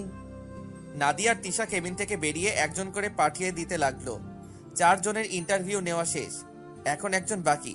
আমি মাথা নিচু করে ফাইলের কাজ করতে আসি। May I come in sir? আসুন। আপনার সার্টিফিকেটগুলো দেন। যেই না মেয়েটার থেকে সার্টিফিকেটগুলো নিব তার দিকে তাকিয়ে আমি তো অবাক হয়ে গেলাম। কি ভাবছেন সাদিয়া? আরে না, মিতু, যে মেয়ে আমাকে ধোকা দিয়ে অন্য ছেলেকে ভালোবাসলো। রাসেল, তুমি? How dare you! বসের সাথে কিভাবে কথা বলতে হয় সেটা মনে হয় আপনার জানা নেই। আমাকে স্যার বলে ডাকবেন। Sorry sir. ঠিক আছে, এবার আপনি আসতে পারেন। মিতু আমার হাত ধরে কান্না করে বলতে লাগলো, প্লিজ স্যার, আমার এই চাকরিটা অনেক দরকার, তা না হলে বাবা মাকে নিয়ে রাস্তায় নামতে হবে। রাস্তায় নামতে হবে কেন? আপনি তো অনেক টাকার মালিক ছিলেন। ছিলাম, এখন নেই, কারণ ম্যানেজার আমাদের কোম্পানিটা নিজের করে নিয়েছে। আব্বু ম্যানেজারকে অনেক বিশ্বাস করত, কিন্তু ম্যানেজার যে সব কিছু নিজে করে নেবে সেটা আব্বু ভাবতেই পারিনি। তা আপনার বয়ফ্রেন্ড কোথায়? ও, এখন তো মনে হয় বিয়ে করে ফেলছেন। আমাকে ছেড়ে চলে গেছে। যতক্ষণ আমার টাকা ছিল ততক্ষণ আমার পাশেই ছিল। যে সময় আমাদের সব হারিয়ে ফেলেছি তখন আমাদের ছেড়ে চলে গেছে। একটা কথা মনে রেখো, টাকা দেখে কখনো ভালোবেসো না। আজকাল টাকা থাকলে সত্যিকারের ভালোবাসা পাওয়া যায় না। ভালোবাসলে মনের মতো একজনকে দেখে ভালোবাসো। আমি আবার বললাম, ঠিক আছে, তোমাকে আমি চাকরিটা দিলাম, আর তুমি চাইলে আজকে থেকে জয়েন করতে পারো। ঠিক টাইমে অফিস আসতে হবে। তোমার বেতন 30,000 টাকা। কাজ ভালো দেখলে বাড়িয়ে দেওয়া হবে। আর তোমার অগ্রিম মাসের বেতন দিয়ে দেওয়া হলো। মিতু চেয়ার থেকে উঠে আমাকে জড়িয়ে ধরলো আর বলতে লাগলো, আপনি আমায় অনেক বড় উপকার করলেন। আপনার মনে আমি অনেক কষ্ট দিছি, তারপরও আপনি আমাকে চাকরি দিলেন। আমি তো আর সব বড়লোক ছেলের মতো নই। আর একটা কথা তুমি জেনে নাও, আমি বর্তমানে মন্ত্রীর ছেলে। আমার সবকিছু ছিল, কিন্তু তোমাকে বলি নাই। আমি চেয়েছি নিজের পায়ে দাঁড়িয়ে তোমাকে সবকিছু বলবো, কিন্তু তার আগে তুমি অন্য আরেকটা ছেলের সাথে প্রেম করছো। আমার ভুল হয়ে গেছে, আমাকে আপনি মাফ করে দিন। আমি তোমাকে মাফ করে দিছি তোমার বাবা মার দিকে তাকিয়ে। ঠিক আছে, এখন কি কাজ করবে, নাকি বাসায় চলে যাবে? বাসায় যেতে হবে, আব্বুর জন্য ঔষধ নিয়ে যেতে হবে। কি হয়েছে তোমার আব্বুর? আব্বু অনেক অসুস্থ, ডাক্তার বলেছে দেশের বাইরে নিয়ে গেলে ভালো হয়ে যাবে, কিন্তু আমাদের দ্বারা সম্ভব না দেশের বাইরে নিয়ে চিকিৎসা করানো। আব্বুর মাথায় টিউমার ধরা পড়েছে। কত টাকা লাগবে তোমার বাবার চিকিৎসা করতে? ডাক্তার বলেছে 30 লাখ টাকা লাগবে। ঠিক আছে, আমি পরে তোমার সাথে কথা বলবো। আমাদের আরো কোম্পানি আছে, ওগুলো দেখে আসতে হবে। আমি এখন আসি। বলে অফিস থেকে বাহিরে এসে গাড়ি নিয়ে সবগুলো কোম্পানি ঘুরে বাসায় যেতে লাগলাম। হঠাৎ একটা জায়গায় চোখ পড়লো, সাদিয়ার মতো একটা মেয়ে আরো কিছু মেয়ের সাথে শপিং মলে ঢুকতেছে। আমি গাড়িটা শপিং মলের সামনে পার্কিং করে ভিতরে ঢুকালাম। পুরো শপিং মল খুঁজলাম, কিন্তু তাদেরকে দেখতে পেলাম না। আর তারপর শপিং মল থেকে বেরিয়ে এসে গাড়ির ভিতরে ঢোকার সাথে সাথে একটা গাড়ির ভিতরে ঢুকে আমার মাথার পিছন দিয়ে গুলি ধরলো। কোনো কথা বলবি না, সোজা গাড়ি চালা। কে আপনি, আর আমার মাথায় গুলি ধরছেন কেন? সেটা কিছুক্ষণ পর জানতে পারবি। এখন আমি যেদিকে যেতে বলবো তুমি সেই দিকে যাবে। আমি আর কোনো কথা না বলে তার কথা মতো গাড়ি চালাতে লাগলাম। আমি এক হাতে মোবাইল নিতে গেলে মেয়েটা বলল, মোবাইল হাতে নেওয়া যাবে না, তা না হলে গুলি করে দেব। মোবাইল হাতে না নিয়ে গাড়ি চালাতে লাগলাম। কিছুক্ষণ পর একটা পুরনো বাড়ির সামনে চলে আসলাম। তারপর আমাকে গাড়ি থেকে নামতে বলল। হঠাৎ মেয়েটা আমাকে জড়িয়ে ধরে কান্না করে দিল। আমি তাকে ঘুরিয়ে তার চেহারা দেখে পুরো অবাক হয়ে গেলাম। জীবন তোমার সুন্দর হবে আমায় ভালোবাসলে, অনেক সুখে থাকবে তুমি আমার কাছে থাকলে, রাখবো তোমায় বুকের ভেতর অনেক যত্ন করে, আমার মতো কেউ পাবে না ভালোবাসতে তোরে। তোমার ঠোঁটের হাসি আমি হারাতে দিব না, তুমি শুধু আমার কথাই একবার বলো হ্যাঁ। ভালোবাসা পরিমাপের একক হলো বিশ্বাস। একে অপরের প্রতি যত বেশি বিশ্বাস থাকবে তাদের ভালোবাসার পাল্লা তত ভারী হবে। হঠাৎ মেয়েটা আমাকে জড়িয়ে ধরে কান্না করে দিল। আমি তাকে ঘুরিয়ে তার চেহারা দেখে পুরো অবাক হয়ে গেলাম। ঠিকই ধরেছেন, সাদিয়া। আমি সাদিয়াকে ছেড়ে বললাম, আপনি কে, আর আমাকে জড়িয়ে ধরেছেন কেন? রাসেল, আমি তোমার সাথে ইচ্ছে করে এরকম করি নাই, প্লিজ তুমি আমাকে ক্ষমা করে দাও। আপনি আমার নাম জানলেন কিভাবে, আর আপনি কি করেছেন? তুমি সত্যি আমাকে চিনতে পারছো না? আমি তোমার সাদিয়া, আর তোমার ভালোবাসা। আমি তো আপনাকে চিনি না। আমি এনামুলের সাথে কথা বলেছি, সে আমাকে বলছে তুমি নাকি স্মৃতিশক্তি হারিয়ে ফেলেছো। তারপরেও আমি তোমাকে সত্যি কথা বলবো। কি সত্যি কথা? নাদিমকে আমি আগে থেকেই দেখতে পারতাম না, কারণ নাদিম ছেলেটা ভালো না। শুধুমাত্র মামাতো ভাই বলে তার সাথে কথা বলছি। তো সত্যিটা কি সেটা খুলে বলুন। তোমাকে প্রথম যেদিন তোমার জন্মদিনে দেখি সেদিন তোমাকে আমার ভালো লাগে, তাই নিজেই তোমার সাথে কথা বলছি। আস্তে আস্তে তোমাকে ভালোবেসে ফেলেছি। তুমি আমাকে প্রপোজ করলে, আমি অনেক খুশি হয়েছি। আমাদের রিলেশনের পর নাদিম বাংলাদেশে আসে। সে জেনে গেছে তোমার সাথে আমার রিলেশন আছে। তখন সে আমার ওয়াশরুমে ক্যামেরা ফিটিং করে, আমার গোসলের ভিডিও করে। তারপর আমাকে ভিডিও দেখিয়ে বলে আমি যদি তোমাকে তার হাতে তুলে না দিই তাহলে আমার গোসল করা ভিডিও নেটে ছেড়ে দেবে। তুমি তো জানো আমার বাবা একজন এমপি। যদি তার মেয়ের এমন কিছু নেটে দেখে মানুষ, তাহলে আব্বু পরিবেশে মুখ দেখাতে পারবে না। তাই নিজের ইজ্জত আর বাবার সম্মানের কথা চিন্তা করে নাদিমের কথায় রাজি হয়ে গেলাম। ওই দিন তোমাকে আমি গুলি করি নাই, গুলি করেছে নাদিম। তোমাকে মেরে বাসায় গিয়ে অনেক কান্না করছি। নিজের চোখের সামনে তোমার মরণ দেখে আমি অনেক কষ্ট পেয়েছি। কিছুদিন পর নাদিম জানতে পারলো তুমি বেঁচে গেছো। তাই নাদিম এতদিন একটা পুরনো বাড়ির ভেতরে আমাকে আটকে রেখেছে। নাদিম বাইরে বের হতো না। আজকে সকালে নাদিম আমার রুমে ঢুকে ওয়াশরুমে ঢুকে ফ্রেশ হতে। ওয়াশরুমে ঢোকার আগে তার মোবাইল এবং রুমের চাবি আমার বিছানায় রেখে গেছে। আমি চাবিগুলো হাতে নিয়ে দেখি 2টা চাবি। তারপর একটা খুলে নিজের কাছে রেখে দিলাম। নাদিম ওয়াশরুম থেকে বেরিয়ে চাবি আর মোবাইল নিয়ে বাসা থেকে বেরিয়ে গেছে। তারপর আমি নিজের কাছে চাবিটা দিয়ে রুমের দরজা খুলে বাইরে এসে দেখি আশেপাশে কেউ নেই। আপনারা হয়তো বলবেন 2টা চাবি থেকে একটা রেখে দিলাম, নাদিম দেখলো না। আসলে একই তালায় 2টা চাবি ছিল, আরো অনেক চাবি ছিল সাথে, তাই নাদিম বলতে পারলো না। বাসা থেকে বেরিয়ে এসে নিজের বাড়িতে যেতেছিলাম। আমি নিজের মুখটা ঢেকে যাচ্ছিলাম। হঠাৎ রাস্তার পাশে দেখি এনামুল দাঁড়িয়ে আছে। তার কাছে গিয়ে তোমার কথা জিজ্ঞাসা করলাম এবং আমার সাথে কি হয়েছে সব খুলে বলছি। তারপর সে বলল তুমি নাকি আজকে অফিসে গেছো, তাই তোমার অফিসের সামনে যেতে লাগলাম। হঠাৎ দেখি তুমি গাড়ির ভেতর থেকে আমার দিকে তাকিয়ে আছো। তাই আমি কিছু মেয়ের ভেতরে ঢুকে শপিং মলের ভেতরে ঢুকে গেলাম।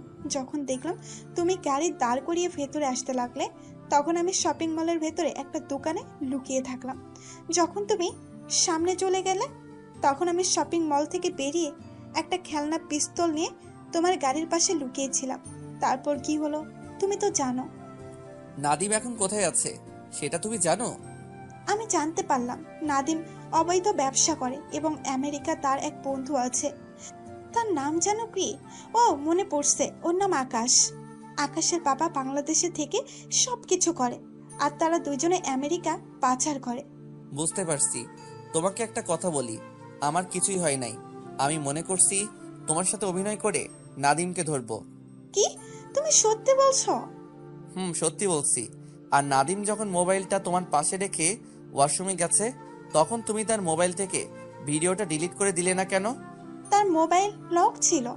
নাদিমকে এখন কোথায় পাওয়া যাবে সেটা তুমি বলতে পারবে? সেটা বলতে পারবো না, তবে নাদিম তার লোকের সাথে কথা বলতে শুনছি। এই জায়গাটার কথা বেশি বলে। ও, এখন তুমি কোথায় যাবে? আমি তো এখন বাসায় যেতে পারবো না, যদি নাদিমের লোক আমাকে দেখে ফেলে। সমস্যা নেই, তুমি এখন থেকে আমাদের বাড়িতে থাকবে। আর নাদিমকে কিভাবে ধরা যায় সেটার প্ল্যান করতে হবে। ওকে আমি ছাড়বো না। তারপর সাদিয়াকে নিয়ে বাসায় চলে আসলাম। বাসায় এসে কলিং বেল চাপ দিলাম। আম্মু এসে দরজা খুলে দিল। আমার সাথে সাদিয়াকে দেখে বলল, মেয়েটা কে রাসেল? আম্মু, ওর নাম সাদিয়া, আর আমি ওকে ভালোবাসি। খুব সুন্দর মেয়েটা, আমার অনেক পছন্দ হয়েছে। তোমার বাসা কোথায়? জি আন্টি, আমার বাসা এখানে। আমি বর্তমান এমপির মেয়ে। কি, তুমি এমপির মেয়ে? আসো ভিতরে আসো। ভিতরে ঢুকে আম্মুকে সব খুলে বললাম। তুমি কোনো চিন্তা করো না মা, রাসেল সব ঠিক করে ফেলবে। তোমার যতদিন মন চায় থাকবে। ঠিক আছে আন্টি। আন্টি কাকে বলছো? এখন থেকে আম্মু বলে ডাকবে। হুম। রাসেল সাদিয়াকে তোর পাশের রুমে নিয়ে যা। ওকে আম্মু। তারপর সাদিয়াকে নিয়ে আমার পাশের রুমে নিয়ে গেলাম। আজ থেকে তুমি এই রুমে থাকবে। রাসেল, আমার মনে হয় তুমি এখনো আমাকে ক্ষমা করো নাই। তোমার উপর রাগ হচ্ছে। তুমি আমাকে সব খুলে বললে না কেন? আমি ভয়ে কিছু বলতে পারি নাই। ঠিক আছে, আমি তোমাকে ক্ষমা করে দিচ্ছি। এখন ফ্রেশ হয়ে আসো। ঠিক আছে। আমি আমার রুমে চলে আসলাম। রুমে এসে এনামুলকে ফোন দিলাম। তার সাথে কিছু কথা বলে ওয়াশরুমে ঢুকে ফ্রেশ হয়ে সাদিয়ার রুমে গেলাম। রুমে ঢুকে সাদিয়ার দিকে তাকিয়ে দেখি গোসল করে তোয়ালে পেঁচিয়ে আছে শরীরে। সাদিয়াকে এভাবে দেখে চোখ ফিরাতে পারছি না। সাদা ধবধবে দেহটা। আমাকে এভাবে তাকিয়ে থাকতে দেখে সাদিয়া বলল, এভাবে তাকিয়ে কি দেখো? তোমাকে দেখি। ইচ্ছে করছে তোমাকে জড়িয়ে ধরে কিস করি। তোমাকে কেউ ধরে রাখছে? তুমি চাইলে করতে পারো। বিয়ের আগে আমি কিছু করতে চাই না। আর তুমি এভাবে দাঁড়িয়ে আছো কেন? শরীরটা কেমন খারাপ লাগছে, তাই গোসল করে ফেললাম। কিন্তু এখানে তো আমার জামা কাপড় নেই, কাউকে ডাকতে পারছি না। তুমি যে রুমে আছো এটা রাইসার রুম। আলমারিতে রাইসার জামা আছে, ওখান থেকে একটা জামা গায়ে দাও। ঠিক আছে। ওকে, তুমি জামা গায়ে দিয়ে নিচে আসো। আব্বু বাসায় আসছে। হুম। আমি আর কোনো কথা না বলে নিচে চলে আসলাম। নিচে এসে দেখি আব্বু আম্মু খাবার টেবিলে বসে আছে। আমাকে একা দেখে আম্মু বলল, কিরে তুই একা কেন? সাদিয়া মা কোথায়? আসতেছে। সাদিয়াকে? আসলে দেখতে পাবে। কিছুক্ষণ পর সাদিয়া নিচে আসলো। এসে আমার পাশে একটা চেয়ার টেনে বসলো। সাদিয়াকে দেখে আব্বু বলল, তুমি এমপি রফিকুলের মেয়ে না? জি আঙ্কেল। আঙ্কেল কি বাবা বলে ডাকবে? বাবা বলে ডাকবে মানে? রাসেল আর সাদিয়া দুজন দুজনকে ভালোবাসে, কিন্তু সাদিয়ার একটা সমস্যার কারণে এই বাসায় কিছুদিন থাকবে। কি সমস্যা? এখন খাবার খাও, আমি তোমাকে রুমে গেলে সব খুলে বলবো। তারপর সবাই খাবার খেতে লাগলাম। আম্মু সাদিয়াকে নিজের হাতে খাইয়ে দিতে লাগলো। সাদিয়া খাচ্ছে আর কান্না করছে। কি হয়েছে মা, তুমি কান্না করছো কেন? আম্মুর কথা ভীষণ মনে পড়ছে। কান্না করো না, সব ঠিক হয়ে যাবে। তারপর তুমি বাসায় যেতে পারবে। খাওয়া দাওয়া করে রুমে চলে আসলাম। রুমে এসে বিছানায় শুয়ে মোবাইল টিপতে লাগলাম। হঠাৎ এনামুল ফোন দিল। বল। তুই একটু বাইরে আসতে পারবি? তোর সাথে কিছু কথা আছে। ঠিক আছে, আমি আসছি। তুই কোথায় আছিস? আমার গোডাউনে চলে আয়। ঠিক আছে, আমি এখনই আসছি। আমি একটা শার্ট গায়ে দিয়ে রুম থেকে বেরিয়ে আসলাম। কাউকে কিছু বলি নাই। আব্বু আম্মু তাদের রুমে ছিল। বাহিরে এসে গাড়ি নিয়ে সোজা এনামুলের গোডাউনে চলে গেলাম। আমাকে দেখে এনামুল বলল, এসেছিস? বল, কেন ডেকেছিস? ও ডাকে নাই, ডেকে এনেছি আমরা। আমি পিছনে তাকিয়ে দেখি নাদিম, আকাশ এবং আব্বুর বন্ধু। তখন আমি এনামুলের দিকে তাকালাম। রাসেল, বিশ্বাস কর, আমি তোকে ডাকতে চাইনি। ওরা আমার বোনকে আটকে রেখেছে।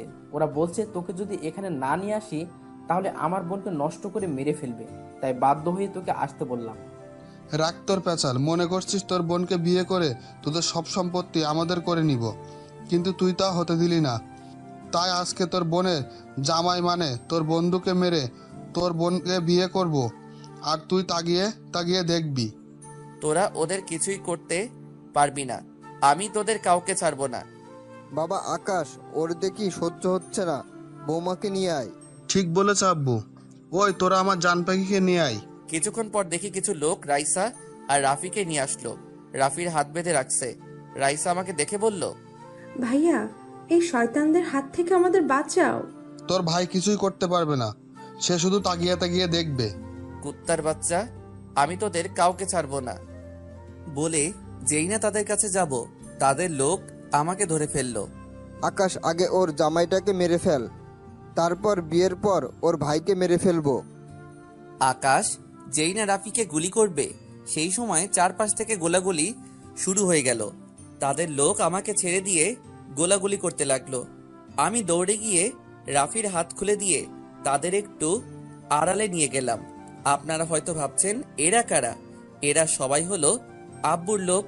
আমি বাসা থেকে বেরিয়ে আসার সময় তাদেরকে বলে আসলাম আমি যাওয়ার 30 মিনিট পর আমার মোবাইলের লোকেশন দেখে যাওয়ার জন্য, কারণ আমি জানি এনামুল আমাকে রাতে ডাকে না। তার যত জরুরি কথা হোক না কেন, সে আমাকে রাতে না ডেকে ফোনে বলে দেয়। আমি বুঝতে পারছি এখানে কোনো কিছু হয়েছে, তাই আমাকে যেতে বলেছে। তাই আমি সব বডিগার্ডকে বলে এসেছি তারা যেন আমার মোবাইলে লোকেশন দেখে যায়। আমি যাওয়ার সময় মোবাইলে লোকেশন চালু করে রেখেছি। তো যাই হোক, হঠাৎ একটা গুলি এসে আমার বুকে লাগলো। আমি মাটিতে শুয়ে পড়লাম, চোখ ঝাপসা হয়ে আসছে। তারপর আর কিছুই মনে নেই। এদিকে আমার বুকে গুলি লাগতে দেখে রাইসা আমাকে জড়িয়ে ধরে কান্না করে দিল। এনামুল রাফিকে বলল আমাকে হাসপাতালে নিয়ে যেতে। তারা এদিকটা দেখছে। রাফি আমাকে কাঁধে করে নিয়ে বাহিরে এসে গাড়ি নিয়ে হাসপাতালে নিয়ে আসলো। রাফি আমাকে কাঁধে নেওয়ার পর বডিগার্ড তাদের সেভ করে বাহিরে নিয়ে আসলো। হাসপাতালে নিয়ে আসার পর ডাক্তার আমাকে অপারেশন রুমে নিয়ে গেল। রাইসা বাড়িতে ফোন দিয়ে বলল হাসপাতালে আসার জন্য। আমার বুকে গুলি লেগেছে।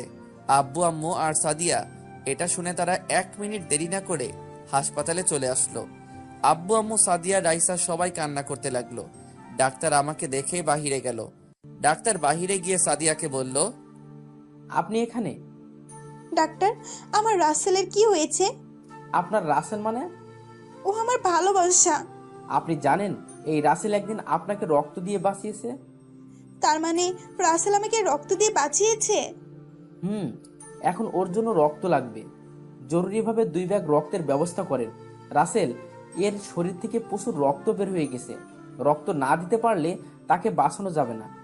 রাসেল যেহেতু আমাকে রক্ত দিয়েছে, তাহলে আমার রক্ত আর রাসেলের রক্তের গ্রুপ এক। আপনি আমার শরীর থেকে রক্ত নিন ডাক্তার, তারপর ওকে বাঁচান। ঠিক আছে, আপনি আমার সাথে আসুন। ডাক্তারের সাথে সাদিয়া ভিতরে এসে আমাকে 2 ব্যাগ রক্ত দিল। তারপর ডাক্তার অপারেশন শুরু করলো। আমার বুক থেকে গুলি বের করলো। অপারেশন শেষ করে ডাক্তার বাহিরে গিয়ে বলল, চিন্তার কোনো কারণ নেই, অপারেশন সাকসেসফুল। 2-3 ঘন্টা পর জ্ঞান ফিরে আসবে। ডাক্তার এই কথা বলে চলে গেল। দেখতে দেখতে 2 ঘন্টা পর আমার জ্ঞান ফিরল। আমি চারপাশে তাকিয়ে দেখি আমি হাসপাতালে আছি। একজন নার্স আমাকে চোখ খুলতে দেখে বাহিরে চলে গেল। কিছুক্ষণ পর দেখি আব্বু আম্মু সাদিয়া আর রাফি রাইসা রুমে আসলো। আম্মু আব্বু রাফি রাইসা আমার সাথে কিছুক্ষণ কথা বলে বাহিরে চলে গেল। শুধু সাদিয়া রয়ে গেল। সাদিয়া আমাকে জড়িয়ে ধরে কান্না করে দিল। এই পাগলি, কান্না করো কেন? যদি তোমার কিছু হতো তাহলে আমি কাকে নিয়ে বাঁচতাম? আমার তো কিছু হয় নাই। আল্লাহ চায় না তোমার কাছ থেকে আলাদা করতে। হুম। হঠাৎ এনামুল কেবিনে ঢুকলো। কিরে, এখন তোর কি অবস্থা? মোটামুটি ভালো। ওই দিকের খবর কি? 3 মেরে টুকরো টুকরো করে বস্তায় ভরে নদীতে ভাসিয়ে দিছি, আর তাদের অবৈধ সব গোডাউনে আগুন ধরিয়ে দিছি। ঠিক করছিস। আমাদের লোকের কিছু হয়েছে? কেউ মারা যায় নাই, 4-5 জন আহত হয়েছে। আর এই নিয়ে নাদিমের মোবাইল, ওদের মোবাইল ভেঙে ফেলেছি। শুধু নাদিমের মোবাইল নিয়ে এসেছি। এটাও ভেঙে ফেল। সিম কার্ড এবং মেমোরি কার্ড সব কিছু ভেঙে ফেল। এনামুল মোবাইলটা পুরো ভেঙে ফেললো। 3 দিন পর আমাকে বাসায় নিয়ে গেল। আমি এখন মোটামুটি সুস্থ। সাদিয়ার সেবায় এখন আমি পুরোপুরি সুস্থ হয়ে গেছি। এখন আমি বাসর ঘরের সামনে দাঁড়িয়ে আছি। আব্বু আম্মু এমপির সাথে কথা বলে আমার বিয়ে ঠিক করলো। খুব ধুমধাম করে বিয়েটা সেরে ফেললাম। বিয়েতে বড় বড় নেতারা এসেছে, এনামুল আরো অনেকে। আমি রুমে ঢুকে দরজা লাগিয়ে বিছানার সামনে গেলাম। আমাকে দেখে সাদিয়া বিছানা থেকে নেমে সালাম করতে আসলে আমি বুকে জড়িয়ে নিলাম। তারপর দুজনে 2 রাকাত নফল নামাজ আদায় করে বিছানায় গিয়ে বসলাম। সাদিয়া আবার ঘোমটা দিয়ে বসে পড়ল। আমি সাদিয়ার ঘোমটা তুলে তার দিকে তাকিয়ে রইলাম। সাদিয়াকে আজকে অনেক সুন্দর লাগছে। আমি এক নজরে তাকিয়ে থাকলাম। শুধু তাকিয়ে থাকবে, বাসর করবে না? আজকে শুধু তোমাকে দেখব। আজকে অনেক সুন্দর লাগছে তোমাকে। কেন? আগে বুঝি সুন্দর ছিলাম না? আমি তা বলি নাই। আর কিছু বলতে হবে না, এখন আমাকে কিস করো। আজকে না করলে হয় না? না, হয় না। তুমি বলেছিলে বিয়ের পর সবকিছু করবে। এখন আমি কোনো কথা শুনতে চাই না। তুমি আমাকে এখন আদর করবে। আমি পারবো না। তোমার কিচ্ছু করতে হবে না, যা করার আমি করতেছি। তারপর আর কি? শুরু হয়ে গেল বিশ্বযুদ্ধ। আমি আর কিছু বলতে পারবো না। আমি এখনো সিঙ্গেল। বাকিটা বিয়ে করে জেনে নিবেন। সবাই আমাদের জন্য দোয়া করবেন, আমরা যেন একটা ক্রিকেট টিম তৈরি করতে পারি। ধন্যবাদ সবাইকে। এখন আমি নিজের সব অফিস দেখাশোনা করি। সাদিয়া বাসায় আব্বু আম্মু সেবা যত্ন করে। ও, আপনাদের একটা কথা বলতে ভুলে গেছি। মিতুর বাবার অপারেশন করিয়েছি। এখন আল্লাহ দিলে উনি সুস্থ আছে। মিতুর অফিসের ম্যানেজারের ছেলের সাথে বিয়ে ঠিক হয়েছে। কিছুদিন পর তাদের বিয়ে। আপনাদের সবার দাওয়াত রইল। এনামুল তাদের নিজেদের অফিস দেখাশোনা করে, কিন্তু সে সবসময় গরিবদের পাশে আছে। আমিও তার সাথে আছি। আমরা ভালো কাজ করব, অসহায় মানুষের পাশে দাঁড়াবো। নদীর পাড়ে বসে আমি লিখছি কবিতা। 2 নয়নে ভাসে শুধু তোমার ছবিটা মেঘলা, আকাশ একলা, আমি একলা, আমার মন ভাবছি কবে হবে তুমি আমার আপনজন। ভালোবাসা মানে হাজারো কবিতার চরণগুলি। ভালোবাসা মানে শিল্পীর আঁকা রংতুলি। ভালোবাসা মানে সুদূর আকাশের তারাগুলি। ভালোবাসা মানে অমাবস্যার রাতে জ্যোৎস্না পাওয়া। ভালোবাসা মানে অন্ধবিশ্বাসে তোমার কাছে যাওয়া। ভালোবাসা মানে অভিমানী হয়ে বসে থাকা। পুরো গল্পে পাশে থাকার জন্য ধন্যবাদ। তো কেমন হয়েছে জানাবেন। ভুল হলে ক্ষমার দৃষ্টিতে দেখবেন। হয়তো আপনাদের মনের মতো করে লিখতে পারি নাই, তারপরও লাইক এবং কমেন্ট দিয়ে জানাবেন কেমন হয়েছে। ধন্যবাদ সবাইকে পাশে থেকে উৎসাহিত করবেন। পরবর্তী গল্পের জন্য অপেক্ষা করুন।